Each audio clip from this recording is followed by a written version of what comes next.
Ano kaya nangyayari sa atin? Bakit sabay-sabay tayo nagkakasakit ng ganito? Ba't nangyayari lahat? Kasi uso. Nakikiuso tayo, sabi nila. Pero magkakaiba ang pananaw tungkol sa kung bakit nangyayari, ba't nagkakasakit yung Kristiyano. Yung isa ay ang isang pananaw ay pagka nagkasakit ka, may spiritual ang pagtingin. Halimbawa, sabihin baka may kasalanan ka. Parang si mama, nung nagkasakit siya, inisip niya, sinerge ang heart niya, ba't daw siya nagkasakit? At naisip niya, nung naglaba kasi siya, may nakuha siyang 70 pesos sa bulsa ko. At inisip niya na hindi niya naibalik sa akin yun. So, yun ang reason ba't siya nagkasakit. So, sinauli niya sa akin. Tapos biniro ko siya, kako na, sige, buti binalik mo, magaling ka na. Obviously, hindi naman siya gumaling agad. And up to this time, nagkasakit din siya. Tas kagabi,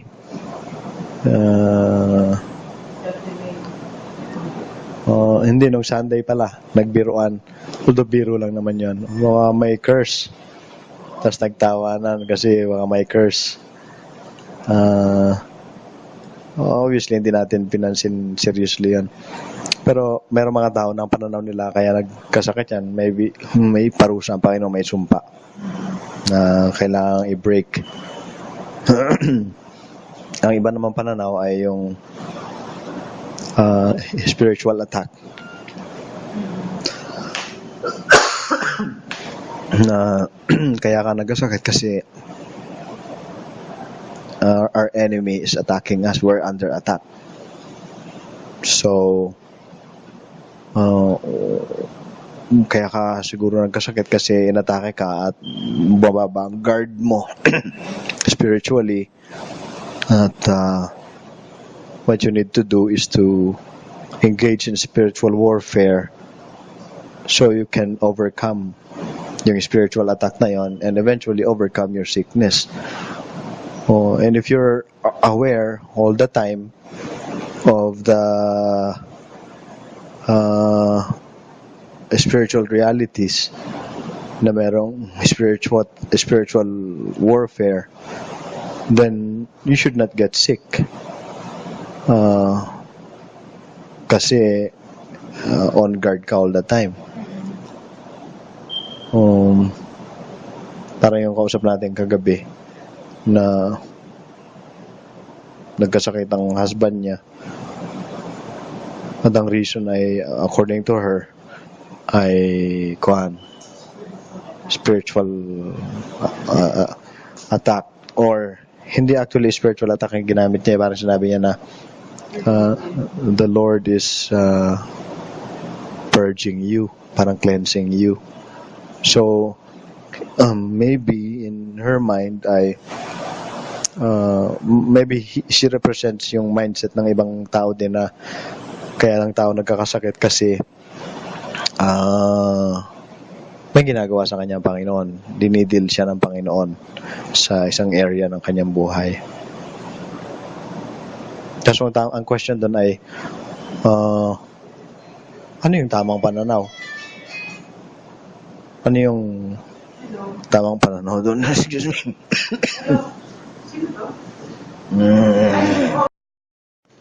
Anong tamang pananaw? Anong pananaw sa mga nangyayari sa atin ngayon? Siguro general mo na question kung ano yung tamang pananaw doon. Siguro excuse me. Siguro ang tanong mali ba yung mga nabanggit na pananaw? Mali bang sabihin na pag may nagsabi ba na kaya ka nagkasakit kasi may kasalanan ka, mali ba yun? O kaya ka nagkasakit kasi you were attacked by the devil. the enemy. Mali ba yun? Nalaman yung mga ganun. Oo, actually, yun yung good question dyan. Kasi, hindi naman, sa tingin ko hindi naman mali lahat yon. I mean, they could be right in some cases. It's always possible na somebody gets sick kasi nga may kasalanan siya. And it can be a clear consequence of his sin, or it can actually be a punishment. Pwede rin yun. Pwedeng natural consequence or spiritual punishment ng Panginoon. Kasi nasa Bible naman yun that the Lord disciplines us. Pwede rin naman talaga na somebody is attacked by the enemy. Tama din naman yun kasi parang what happened with Job, he was actually attacked and the Lord allowed the devil to attack him. So hindi naman maling sabihin ganon. May curse. With curse, hindi ko masyadong sure yan ngayon. Pero I would say na, just a fan, I would say na posible. Or, pwede sabihin, may dinidil sa iyo ang Panginoon. Well, pwede rin. Kaya sa tingin ko, pwede yun. In some instances, there can be a specific situation na nagkasakit ang tao for those reasons, or one of those reasons. Kaso itong problema dyan. How do you know? How do you know for sure na yun nga ang reason? Halimbawa, anybody can say na kapag ka nagkasakit siya, he was attacked by the devil. But how do you know kung if he was really attacked by the devil or not? Or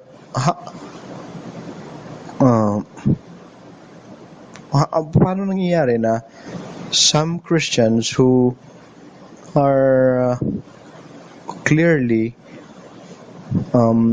not living in accordance with the will of God, and they're healthy, while some Christians who are spiritually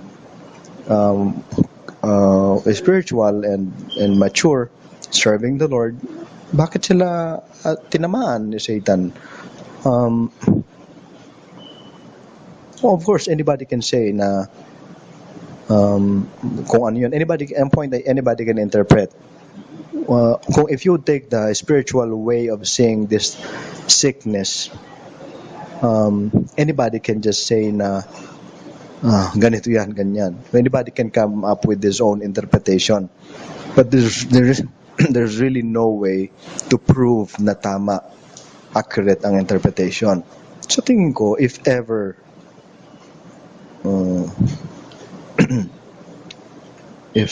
na meron man nakakaalam, or halimbawa sabihin, under curse, kinurse kasi siya. Under curse kasi siya kasi yung lolo niya, albularyo, lola niya, ganito ganyan. O kaya naman somebody cursed him, or yung ancestral or generational sin ay still has some curses na hindi nabe-break. Anybody can say that. But the question is, again, ang question ay, how about the non-Christians who are up to this time, or all their lives, and even up to this time, they're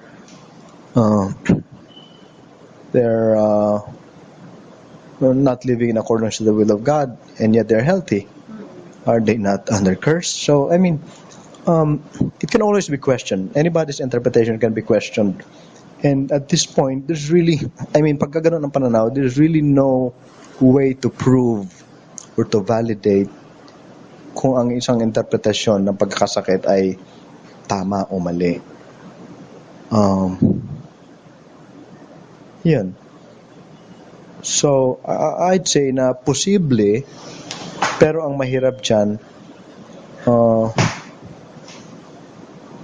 that's the best answer that I can give.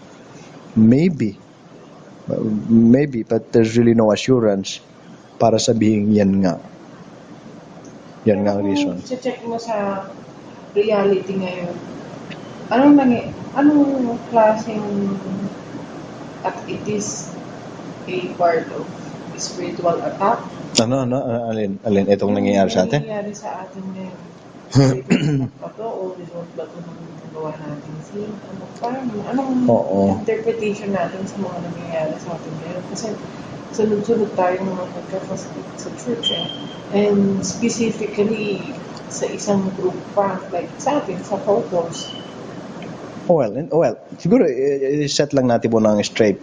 Hindi lang naman talaga ito sa couples kasi for instance, we had bago yan, nagkaroon naman ng mga karamdaman mula sa kabataan, sa mga teenagers, si Chinchin, si Jonah, si Lynn Rose, tapos we had magkapatid na Labso, Labso, tama, Ate Tess, at iba pa. So hindi naman talaga sa couples yan. And then so hindi naman tama na sabihin na nagmumula ito sa isang group. So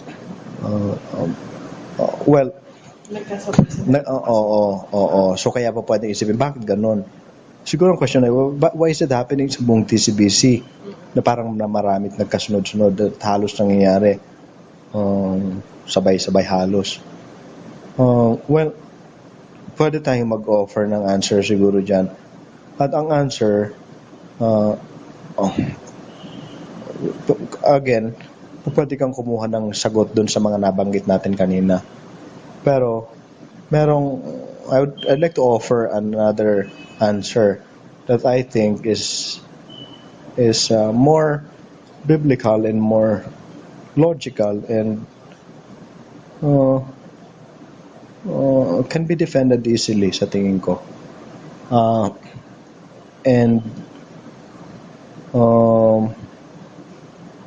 Medyo simplistic lang siguro sa pananaw ng iba at hindi masyadong spiritual.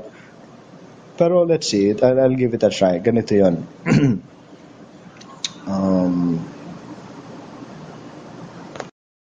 Okay, ganito yan.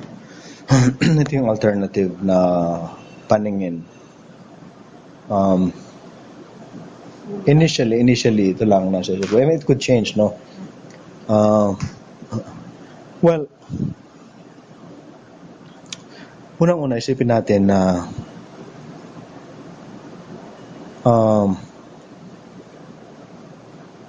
fallen ang nature natin. Sabi ng Panginoon kay Adan sa simula pa lang, pag kumain ka ng prutas na yan, ng bunga na yan, he will surely die. Mula nung magkasala si Adan, yung talagang pumasok ang kasalanan. So, lahat nagkasala. At lahat mamamatay. That's very clear from the scriptures. So, kung mapasin mo, namatay na ang Panginoong Yesus. We were all redeemed. Jesus died for all. Pero, what I mean nung sinabi kong we were all redeemed, all Christians are redeemed. Kasi ang question parang bakit tayo as Christians nagkakasakit? So tayong Christians, we are all redeemed. May nagsasabi na dapat di tayo nagkakasakit kasi redeem ka na sa mga latay ng Panginoong Yesus. Ikaw ay pinagaling na.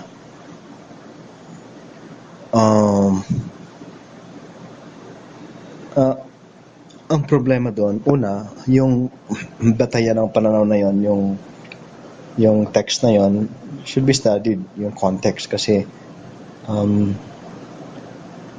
mukhang when the Lord died on the cross, He did not redeem our physical body from sicknesses and death. Otherwise, yung bunga ng kasalanan nang sinabi ng Panginoon, pag nagkasala ka, you will surely die, sana hindi na tayo namamatay. Pero obviously, kahit tayo mga redeemed Christians, isa lang pupuntahan natin.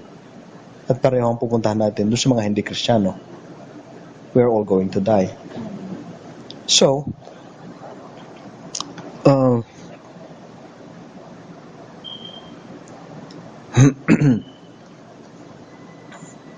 uh, uh, kung ang point ko ay yung kalagayan ng physical body natin bilang fallen ng mga nahulog sa pagkakasala, yung consequence ng kasalanan remains.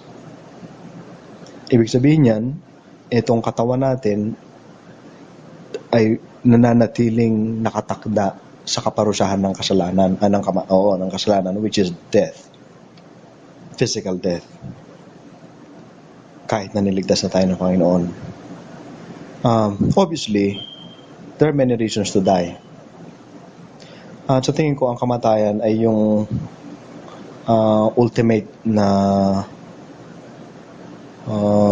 the lowest level ng health condition ng tao, if you may. It's not even health conditions anymore kasi kamatayan na yan eh. But ibig sabihin, that's the end of health, the absence of health, the absence of life. So, kung yan ay mangyayari sa atin ng mga Christians, it is also understandable and very much logical na habang nabubuhay tayo dito sa lupa bilang mga taong nahulog sa pagkakasala, yung buong human race, ay natural lang na tayo man ay magkakasakit. We're no different from the non-Christians. They get sick, we get sick. Bakit? Kasi nga, ang Christian, fallen nature naman ang katawan nila eh. Yung katawan ng Kristiyano at katawan ng hindi Kristiyano ay walang difference. So, pagka inulanan ang non-Christian, inulanan ang Christian, parang nagkakalagnat. Minsan nga, nagkakalagnat yung Christian, yung hindi Christian, hindi nilalagnat. So, I'd say na it's but natural. Part ng pagiging fallen ng humanity. So it's natural. Kung ang tanong ay bakit halos sabay-sabay tayo? Well, you look around. Hindi lang naman nangyayari sa atin yan as a church. It also happens in our community. You watch the news, makita mo na nagpupunuan ng San Lazaro ng mga nadedengge. I mean, that happens anywhere. So, ang point ay, bagamat pabirong sinabi kong unang-una, kasi uso, I'd say that's the truth. Kasi, ibang panahon natin ngayon, maraming lamok na may dengue. And there are some people na who are weak, nagkataon na kagat sila ng na lamok o nakakain ng marumi, tapos weak ang kanilang katawan at dinapuan sila ng sakit. And I'd say there's nothing wrong with that. I mean, there's nothing unnatural with that. It's but normal bilang bahagi ng buhay ng tao. It's a very normal, very natural sa mga taong lahi ni Adan. So ganun. Mahirap lang tanggapin kasi nagkasabay-sabay eh. Pero ganun talaga yun. Sana huwag tayo nagkasabay-sabay kumain ng marumi. Huwag tayo magkasabay-sabay na kagat ng lamok.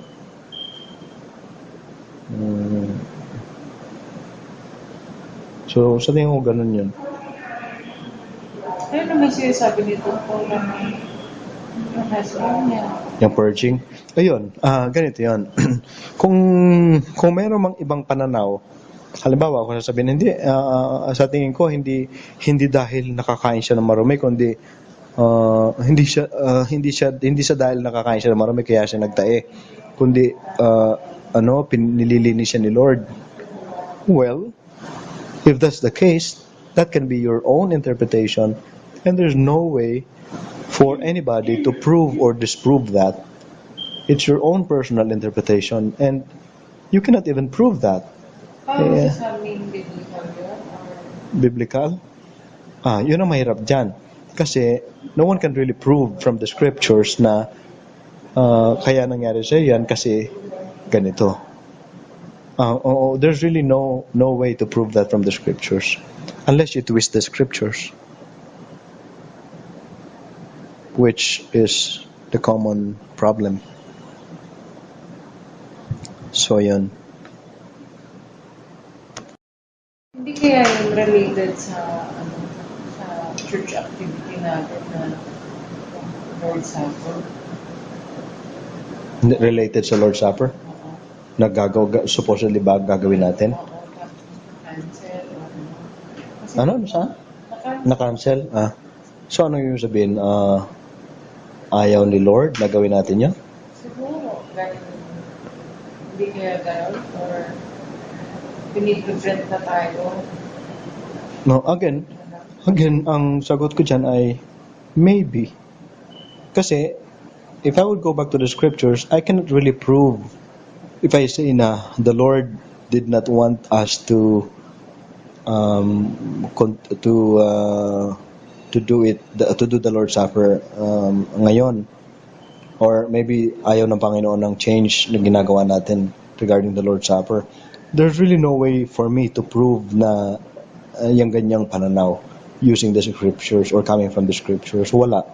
I mean, mahirap kong patunayan yan. What I can say is, what the change that we're trying to implement is 100%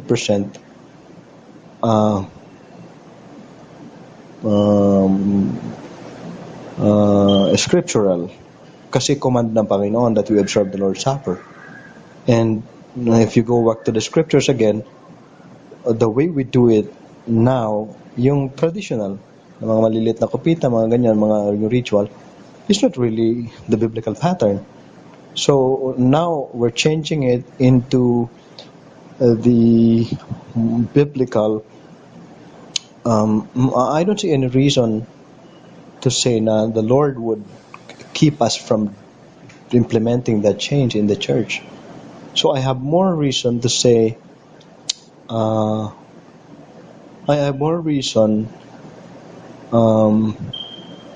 to accept and be open with other interpretation of what's happening now kaysa dun sa sabihin na ayaw ni Lord o kinip tayo ni Lord na gawin yan. Kasi there's really no way to prove that from the scriptures. Ngayon, of course, kung gusto mong paniwalaan na ganyan, kahit sino pwede magsabi ng ganyan. Actually, pwedeng sabihin yan, kasi, kaya hindi nangyari yan, kasi, gustong turuan ni Lord yung mga pastor ng TCBC na,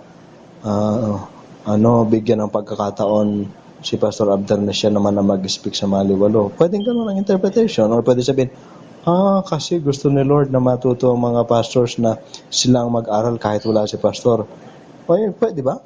I mean, to me, that's a good, one good development na I'm actually excited na wala ako sa preparation namin ng message kasi I'd like to see the result of their work na sila lang.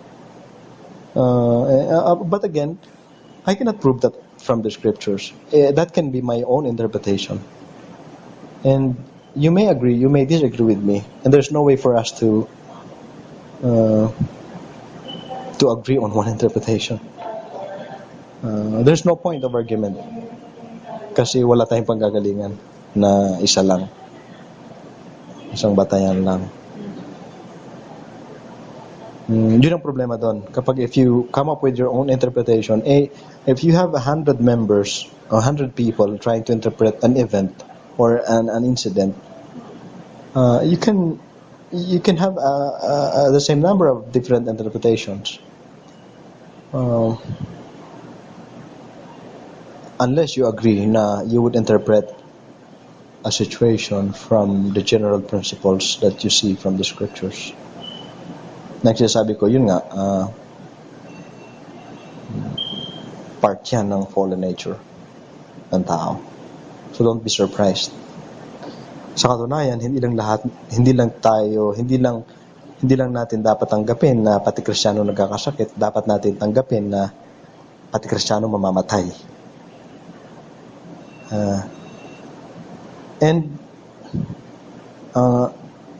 Why would we find it hard to accept that even Christians get sick?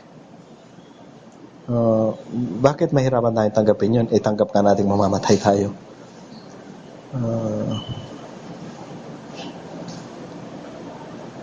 So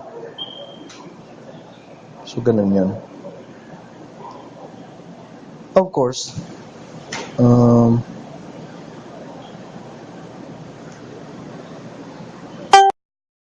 ba natin mag-well, in relation with health, kailangan ba natin maging health conscious na? Kulang lang tayo sa panalangin. or kailangan ba natin maging prayerful lagi? Sa tingin ko, well, it should always be balanced. Alam mo, of course, you always have to take care of yourself. That's part of being a good steward. Definitely you have to take care of your health. And that applies not only to Christians, to everybody. At isa pa, kung sinasabi mo, dapat ba mag-pray tayo, managing prayerful tayo, alagaan natin sarili natin sa panalangin so that we'll not get sick? Of course, yes. Nasa Bible yun kasi we should pray for everything.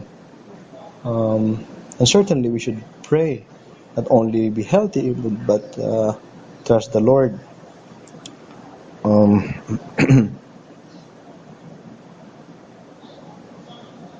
So siguro ang tanong, anong gagawin ko kapag nagkasakit ako?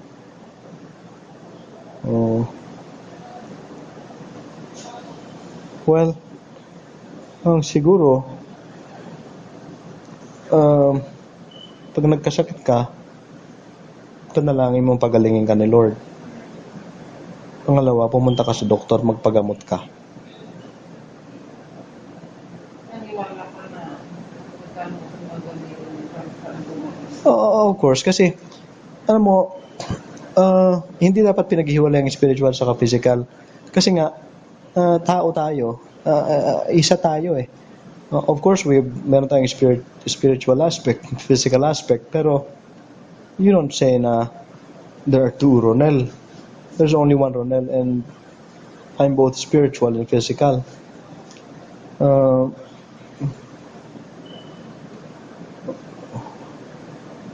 So, anong tanong mo?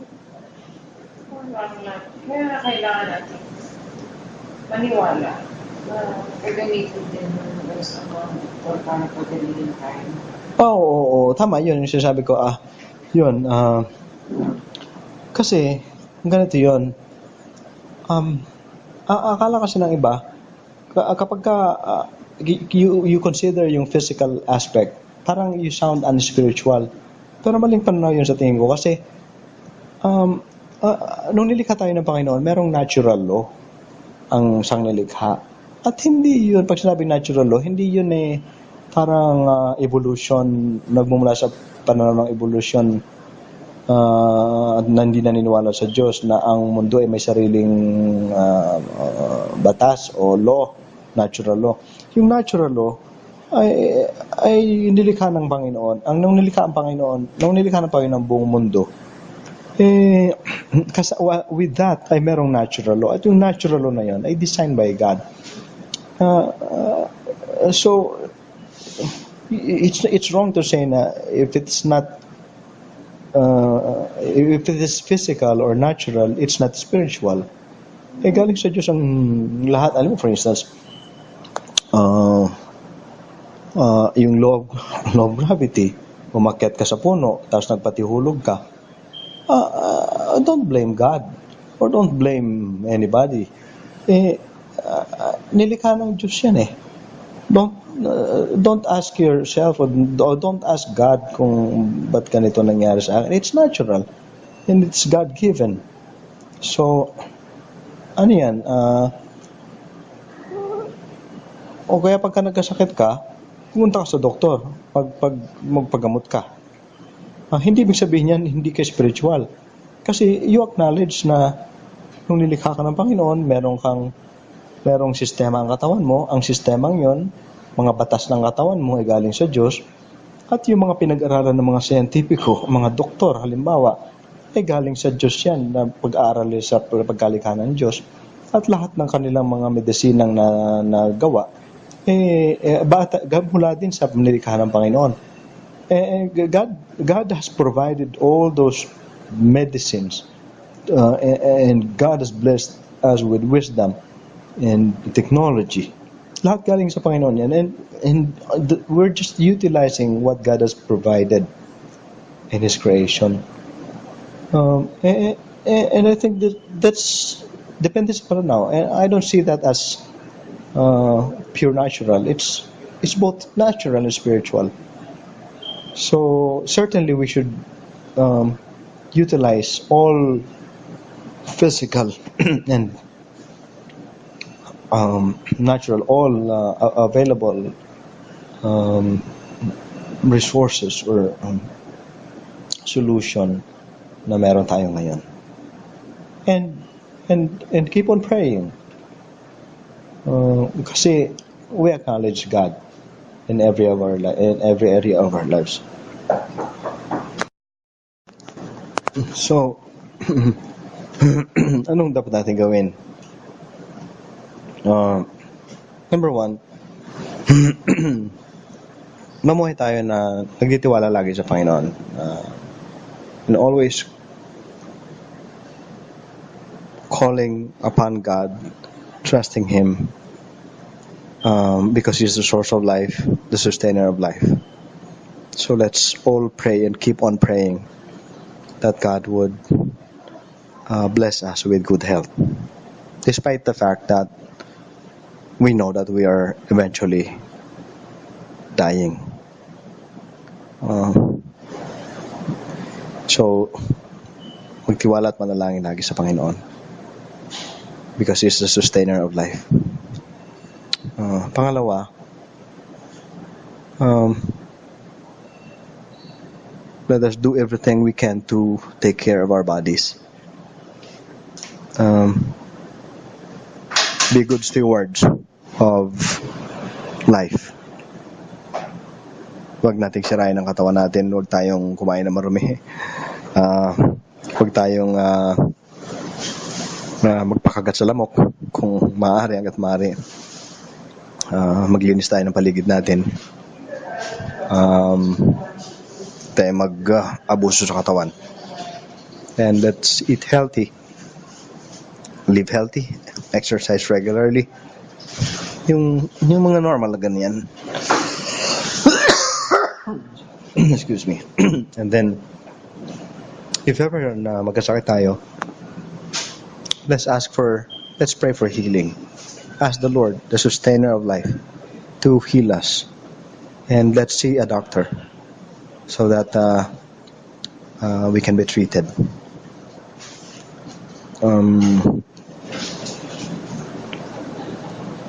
And if ever na you think on a personal level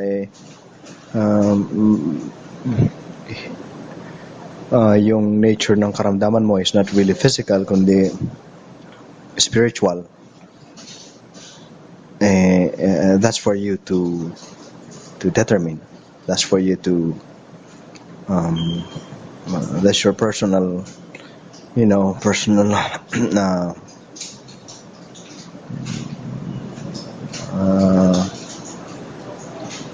personal responsibility and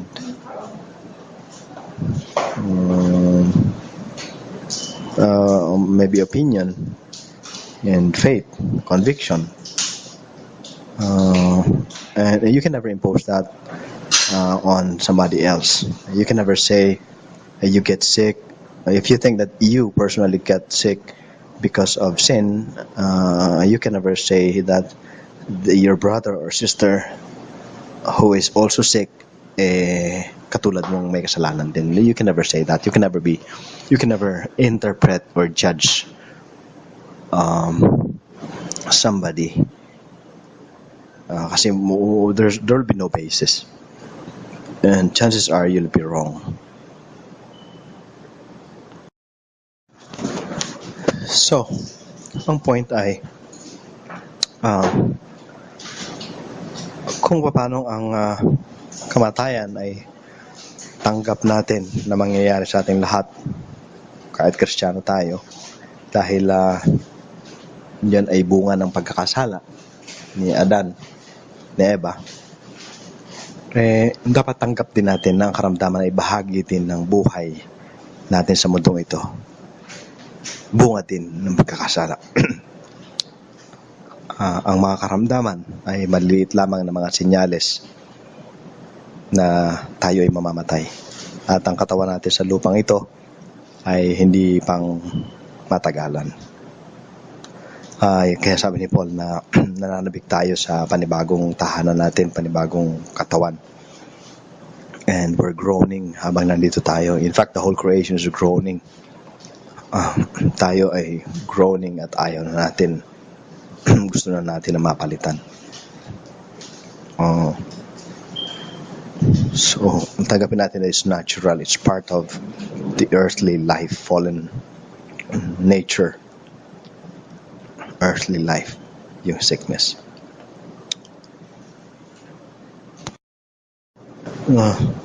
So how do we respond to those who try to interpret our own sicknesses?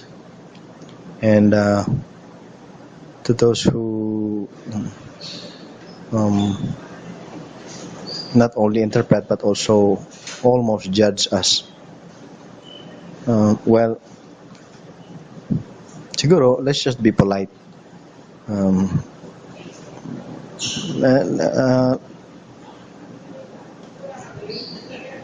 Let's try not to offend them. Ngiti na lang siguro tayo. And so as not to offend a brother or sister. But if they would insist to know our view, our position, let us be prepared to offer our